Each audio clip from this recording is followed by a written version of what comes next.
It's one poem, Hiawatha's Childhood. Hiawatha needs no commendation.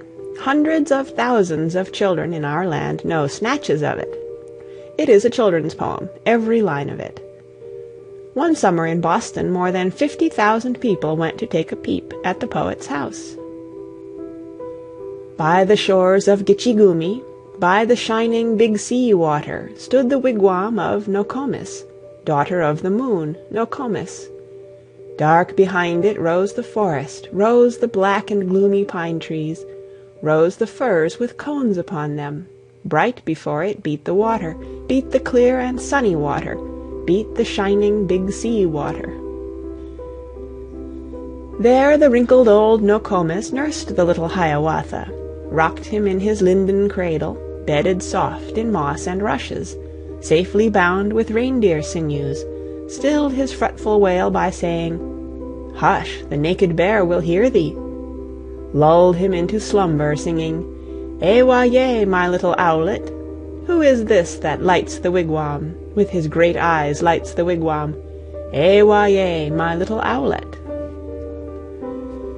Many things Nokomis taught him, of the stars that shine in heaven, showed him Ishkudah, the comet, Ishkudah with fiery tresses, showed the death dance of the spirits, warriors with their plumes and war clubs, flaring far away to northward in the frosty nights of winter, showed the broad white road in heaven, pathway of the ghosts, the shadows, running straight across the heavens, crowded with the ghosts, the shadows.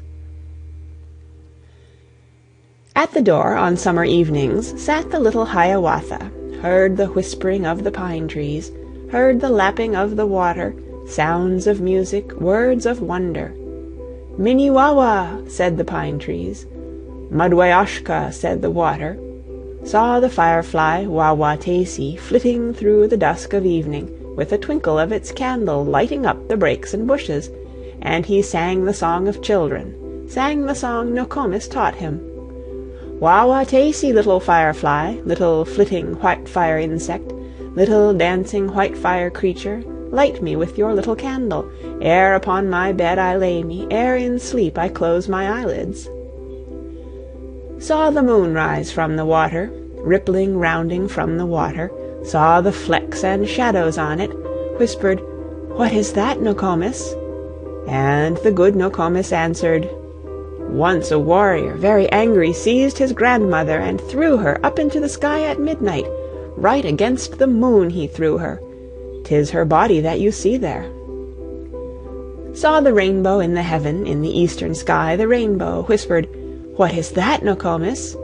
And the good Nokomis answered, "'Tis the heaven of flowers you see there, all the wild flowers of the forest, all the lilies of the prairie. When on earth they fade and perish, blossom in that heaven above us." When he heard the owls at midnight, hooting, laughing in the forest, "What is that?" he cried in terror. "What is that?" he said, "Nokomis?" And the good Nokomis answered, "That is but the owl and owlet talking in their native language, talking, scolding at each other." Then the little Hiawatha learned of every bird its language, learned their names and all their secrets, how they built their nests in summer, where they hid themselves in winter, talked with them whene'er he met them, called them Hiawatha's chickens. Of all beasts he learned the language, learned their names and all their secrets, how the beavers built their lodges, where the squirrels hid their acorns, how the reindeer ran so swiftly, why the rabbit was so timid, talked with them whene'er he met them, called them Hiawatha's brothers. Henry W. Longfellow.